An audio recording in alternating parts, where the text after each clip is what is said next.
Então, muito bom dia. Edição diária da Cor do Dinheiro do dia 17 de maio do ano da graça de 2019. E enquanto eu acerto aqui a câmera, vou ficar à espera que me digam se com som e imagem está a chegar tudo bem. Mas eu sei que já há pessoas em direto. Assim ou assim? Miguel Macedo diz que está assim. E portanto, se está assim, vamos lá então à agenda de hoje, que é uma agenda brutalmente comprida, à qual eu tive que subtrair ainda uma série de assuntos. Primeiro ponto, muitas queixas de pessoas que são seguidores da página pessoal e da página profissional a dizer que não têm recebido os avisos do Facebook a dizer que o programa está em direto, e noutros casos a dizer que depois não recebem partilhas, bem, o que for. Não estou surpreendido. Como já lhe expliquei, o Facebook é a coisa mais anárquica que há do ponto de vista de gestão. Ou seja, quem criou a plataforma e gera a plataforma faz das suas dia sim, dia não. Uns dias mexe no algoritmo para aqui, outros dias mexe no algoritmo para ali, e o resultado é este. Portanto, é-me totalmente alheio, razão pela qual, além do Facebook, este canal conta cada vez com mais participação também no YouTube. E, portanto, vai haver um dia em que também vou estar a fazer diretos no YouTube, ao mesmo tempo que faço no Facebook. Para já, o material vai lá parar depois de feito o direto no Facebook. Ou seja, isto é-me totalmente alheio, portanto, tem coisas que eu não posso controlar. A única coisa que as pessoas podem fazer é meter a cabeça assim, às 8 da manhã, todos os dias, à Cor do Dinheiro. E, portanto, criarem o hábito de ir à página sistematicamente às 8 da manhã, todos os dias. Bom, onde é que eu... Aliás, tanto esta página pessoal como a página profissional. Por onde é que eu queria começar? Pela Caixa Geral de Depósitos. E eu, depois de lhe falar desta história da Caixa Geral de Depósitos, porque é uma história que vem no meu jornal, do Jornal de Negócios de hoje, em que diz que a Caixa esteve 5 anos sem avaliar o risco de Joe Berardo. Bom, vamos ver se a gente percebe isto. Imagine, você que tem um cliente, e o cliente tem peso naquilo que é a sua relação de negócios com ele. E, portanto, você faz um negócio com ele, acorda um determinado negócio, faz um contrato com ele. E você sabe que esse cliente é tão importante que, se não honrar o compromisso, você pode vir a ter problemas. E você fica 5 anos sem olhar para a ficha daquele cliente. Estilo, eu não sei se o risco dele se deteriorou ou então se melhorou em função dos negócios que foi fazendo nesses 5 anos. Eu não sei. Diga-me uma coisa, você acha isto natural? Você acha isto compatível com um dever que uma instituição bancária tem para com uma pessoa que lhe deve quase 300 milhões de euros? Acha isto normal? Eu não acho, nem percebo. E, sinceramente, quanto mais nós mexemos nesta história da Caixa Geral de Depósitos e de Joe Berardo e das pessoas que dirigiam a direção de risco, mais que tomavam decisões do Conselho de Administração, mais a presença da instituição, mais preocupados ficamos. Porquê? Porque dá a sensação, repare, quando você vê um facto que não corre bem, diz assim, é só uma coisa. Mas depois quando vê 1, 2, 3, 4, 5, começa a ter dúvidas que seja descuido, um problema, alguém esqueceu de ver alguma coisa, ou seja, dá a sensação que houve um conjunto de situações que conduziram a esse problema. Repare, são muitas pessoas que passaram por estes dossiês e por estas operações. Muitas pessoas. E nenhuma delas detectaram nada. Bom, houve muitas decisões que passaram aqui em vários graus na instituição chamada Caixa Geral de Depósitos. E ninguém se apercebeu das coisas. E as operações foram passando. Ora, isto é preocupante. Porque mostra a promiscuidade e mostra como a política se envolveu, a política e outras coisas mais graves se envolveram naquilo que era a gestão de uma instituição pública. E já agora, aqueles que têm a mania do não sei quantos, só o que está nas mãos do Estado é que prossegue o bem público, eu gostava que pensassem nisto. Um banco controlado pelo Estado, como é que foi possível acontecer isto tudo? Vai descobrir que um dia destes é melhor ter a Caixa Geral de Depósitos nas mãos de privados. Você vai ver que vamos chegar a essa conclusão mais tarde ou mais cedo. Bom, exceto para a maluquice daquela do extrema-esquerda e do socialismo. Mas enfim. Bom, e outra reflexão que eu queria fazer. Se calhar, que é uma análise que é de fazer, eu fiz hoje no Jornal de Negócios, que é se calhar há instituições que ficariam melhor se fossem dirigidas por estrangeiros. Eu hei de voltar ao assunto um dia destes para explicar um bocado melhor a minha ideia. Bom, segundo ponto do período antes da ordem do dia, deixe-me lá, para não falhar aqui mais nada, atenção à entrevista que dá o presidente da Associação Portuguesa de Administradores Hospitalares, hoje à Renascença, e também julgo que é ao Jornal Público. Porque é uma coisa que ele diz que é: os tempos de espera na saúde vão agravar-se, muito provavelmente. E repare, vão agravar-se nas cirurgias e vão agravar-se na marcação de consultas. E ele explica lá porquê. Há decorrências que ainda vêm da história da redução de tempo de trabalho de 40 horas para 35 horas e não contratação de mais pessoas, e por outros problemas, como por exemplo as próprias greves do ano passado, que acabaram por atirar uma série de procedimentos cirúrgicos mais para a frente. Portanto, a pergunta que nós temos para fazer é: o Governo, que diz que faz investimentos no SNS, cada vez que você ouve Mário Centeno ou o anterior ministro de Alberto Campos Fernandes, bom, ele depois quando saiu, depois já disse coisas diferentes, mas enfim, ou o primeiro-ministro, ou até a atual ministra da Saúde, mas eu gostava de chamar a atenção para as declarações de Mário Centeno quando ele vai ao Parlamento, a dizer que sempre que aumentou a despesa na saúde. Repara uma coisa: como é que, se o Governo está a fazer investimentos tão grandes e tão interessantes no SNS, como é que nós temos situações destas? Como é que continuamos a ter listas de espera brutais e como vamos ver a seguir, hospitais que adiam cirurgias, ok? Como o de Portimão e de Faro?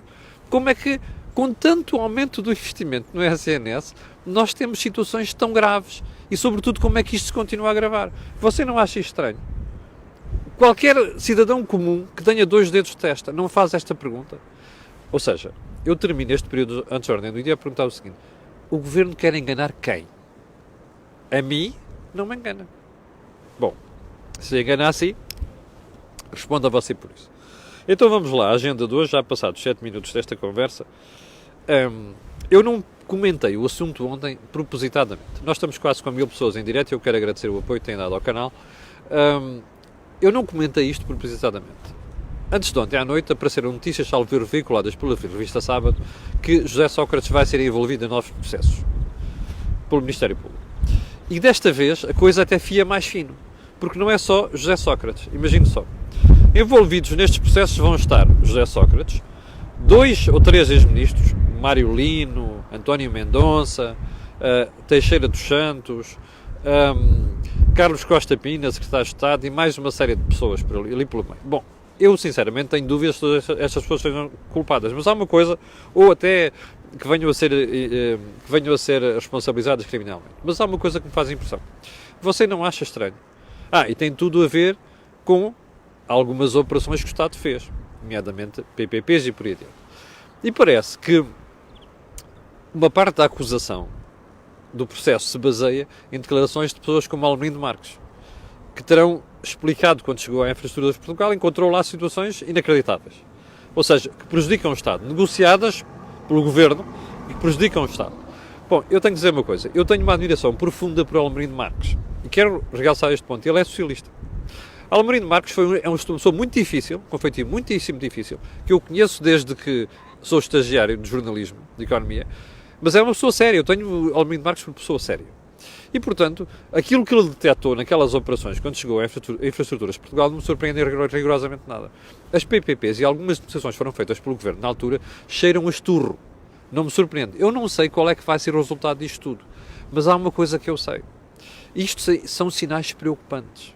Porque, repare, José Sócrates já saiu há mais de 5 anos. E o que é que você tem? Processos sobre processos que se vão repetindo, que se vão acumulando, e sobretudo uma coisa incrível, que é, como você viu, ainda não há julgamento de nada, ainda não há decisão de nada. Isto é preocupante, até porque quanto mais vai passando, a censura sobre certos atos vai ficando desbatida, não é? E esse é um dos problemas da justiça em Portugal. Agora, outro ponto muito importante nisto é assim: 1000 pessoas em direto, obrigado pelo seu apoio, que é, veja só o grave que é, como nós não temos notícia em muitos países do mundo e da Europa, mas em Portugal, de nenhum ex-primeiro-ministro metido em tanta porcaria, percebe, ao longo de tanto tempo. Isto é um sinal preocupante para aquilo que se passa em Portugal. É um sinal preocupante sobre o estado da sociedade portuguesa. E já agora convinha que a Justiça acelerasse um bocado estes processos. Bom, segundo ponto desta conversa, era para ter falado nisto antes de ontem, não falei propositadamente que eu queria guardar a história do investimento público para hoje. Já lhe falei do investimento público na saúde, vou-lhe falar agora nos transportes. Há 2 dias surgiram notícias de dificuldades nas travessias de Lisboa. Do Barreiro para Lisboa, Seixal para Lisboa, não sei o quê. E depois surgiram notícias sobre problemas na linha de Sintra. A supressão de comboios, nos últimos dias presta acesso superior a 80. Bom, eu gostava de lhe fazer uma pergunta. Não é o Governo que diz que aumentou o investimento público nos transportes? Já lhe falei da saúde, na educação e diabo 4. Não é. Já agora, o socialista, recém-socialista chamado Presidente da Câmara de Sintra, não é? Basílio Horta, que tem concorrido pelas listas do PS e que agora aparece a denunciar o problema das linhas de Sintra, não é capaz de denunciar aquilo que é a falta de investimento do Governo que ele patrocina? É estranho, não é? Bom, a Soflusa diz que tem falta de pessoal. A CP diz que tem falta de pessoal. Eu não sei o que é que se passa por trás disto tudo. Se é falta de pessoal, se é falta de composições. Olha, lembra-se da história do motor que caiu de uma automotora? Na linha de Porto Vigo. É esse o problema. Bom, há aqui uma pergunta para fazer. Se o investimento público cresceu tanto e se o Governo está a investir tanto, como é que estas coisas continuam a acontecer? Repara uma coisa. O problema não é de menos importância. Há dezenas de milhares de pessoas que confiam nos transportes públicos, não é? E precisam dos transportes públicos para ir trabalhar. Mas, agora, relaciono tudo isto com a história do passe único. É óbvio que, com a baixa de preços, não é, do passe único, passou a haver mais pessoas a frequentarem os transportes públicos, seja os barcos que atravessam da margem sul para Lisboa, seja na zona do Porto e seja também na zona de Lisboa com comboios da linha de Sintra. E o que é que está a passar? Afinal, não houve investimento para calcular isto. Moral da história. Você já viu, já percebeu como é que se planeiam as coisas em Portugal? É assim. Você recorda-se que houve muito boa gente que avisou, quando se anunciou do pé para a mão o passe único, dava jeito para as eleições, não é?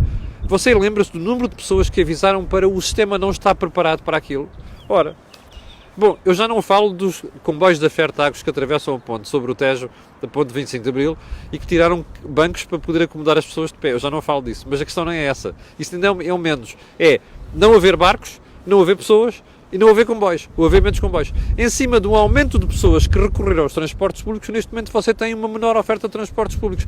Está a ver como é que o Governo se organiza em Portugal. Está a ver como é que se planeiam coisas em Portugal, ou seja, não se planeiam. É tudo feito em cima do joelho e depois acontecem coisas destas. Agora, eu gostava de convidar todos os autarcas ali da região sul, que estão a queixar, da margem sul, que estão a queixar da falta de barcos e por aí adiante, e o Dr. Basílio Horta, que vão ali à porta do Primeiro-Ministro queixar-se, porque isto é culpa da falta de investimento público, da falta de planeamento. Percebe? Não é outra coisa. Isto é a portuguesa. Ou seja, se querem queixar, levem as queixas até ao fim.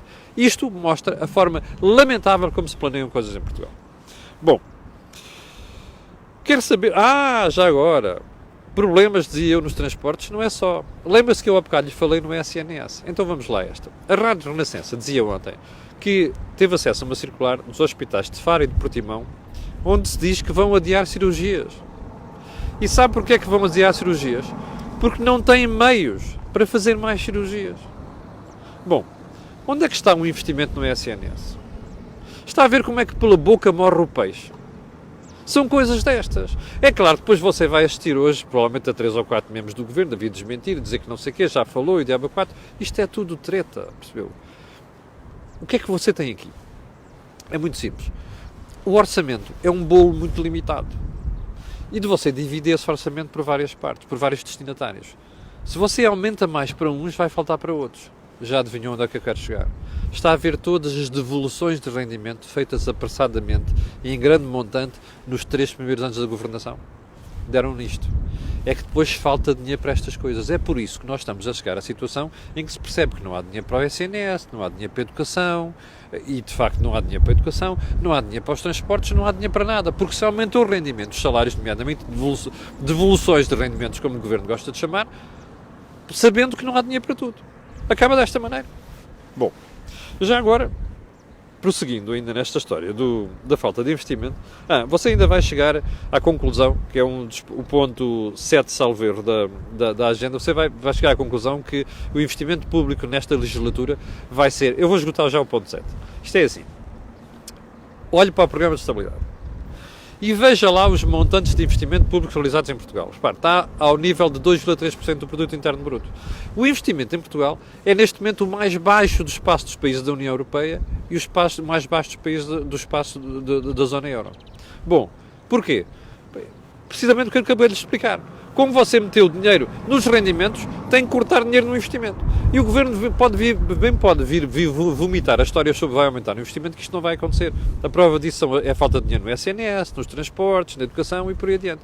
É isso que está a suceder. O que você vai ter neste momento, e que isto é que é escandaloso, eu vou apostar consigo, nós vamos chegar ao final da legislatura e o investimento público vai ser inferior ao do período da Troika. Imagine só isto, percebe? Imagine o escândalo. Você teve 5 anos de dificuldades impostos pelo programa de ajustamento. E depois diz que acabou a austeridade. E, no entanto, no final desse período que você diz que acabou a austeridade, você vai ter menos investimento do que no período onde houve austeridade. Bom, se isto não é uma vergonha e não é um escândalo, eu vou ali e já venho. Bem, seguindo para mim, ponto seguinte da agenda. Deixa lá ver se quer para não falharmos aqui nada. Bom, quer saber como é que começam as bancarrotas? Isto é 1.100 pessoas em direto. Obrigado pelo seu apoio. Este é um dos pontos fundamentais do programa de hoje. Quer saber como é que começam as bancarrotas? Vá ver os jornais de hoje. O Jornal de Negócios. Bom, o programa dos manuais escolares gastou mais 100 milhões do que o previsto. Ouviu bem você? 100 milhões de euros. Você recorda-se da pompa e circunstância com que o programa foi anunciado. Bom, o programa todo custa 150 milhões de euros. Só que o Governo contava que só tinha lá 47 milhões. Contava que 100 milhões viessem de troca de manuais e não sei das quantas. Não está a acontecer. Not happening. Okay? Não está a acontecer. Mais, sabe que de todos os vales disponibilizados, você só utilizou 1/5 dos vales disponibilizados para os manuais. Acha isto normal? Bom, acha normal que as trocas de manuais tivessem sido 0,1% ou 0,2% do total? Bem, o que é que está aqui mal? Falta de planeamento, medidas mal pensadas, medidas anunciadas a correr e, sobretudo, a moda socialista, que é achar que há dinheiro para tudo. Nunca há dinheiro para tudo. Como é que você explica, já agora, que de 147 milhões previstos e de 100 milhões que você estava a pensar que iam ser de trocas, depois aparecem só 47 milhões. Isto é de doidos, percebe? Isto é política feita em cima do joelho. E você dirá, estava Camilo, nenhuma bancarrota acontece por 100 milhões de euros. Pois não. Mas o problema é quando você começa a ter vários 100 milhões de euros, está a perceber? Isto é socialismo. É aplicar mal dinheiros públicos. Ou seja, o dinheiro de impostos que você paga é mal baratado desta maneira. Uma medida que parecia uma medida boa, uma medida que parecia das melhores intenções, vamos dar manuais gratuitos que ainda para mais vão custar mais, porque como você sabe, isto vai chegar ao 12º ano, não é só no primeiro ciclo, percebe? Ou no segundo ciclo. E isto vai chegar ao 12º ano, ou seja, o custo disto vai aumentar. Você começa a somar tudo isto e um dia deste tem uma fortuna. Isto é socialismo no seu pior. E eu não digo que apenas socialismo de esquerda, como você sabe que eu costumo dizer também, há um socialismo de direita, há uma direita socialista. Portanto, isto é o socialismo no seu pior, que é pegar no dinheiro dos contribuintes, dizer que o vai aplicar da melhor maneira e depois aparecem situações destas. Repare, é o Tribunal de Contas que diz isto, não é o Camilo Lourenço, não é a oposição, não é ninguém. É o Tribunal de Contas. E sabe o que é que o Tribunal de Contas diz? Vá lá ver o relatório. Diz assim, se isto continuar, a medida fica em causa. Porque não há dinheiro no Orçamento de Estado para pagar esta marmelada. Socialismo no seu melhor. E enquanto há 1.000 pessoas em direto, 1.100 pessoas em direto, bom, dois últimos pontos. O Governo, já vamos com muito tempo, realmente, 19 minutos. O Governo ontem, à saída do Conselho de Ministros, descobrimos que o Governo criou uma task force para lidar com o problema do Berardo. Desculpe lá, é assim, o Berardo deve ser um gajo muito poderoso para o Governo precisar de uma task force com 3 ministérios. É a primeira conclusão que eu tenho que tirar, ok? A segunda, isto é má consciência.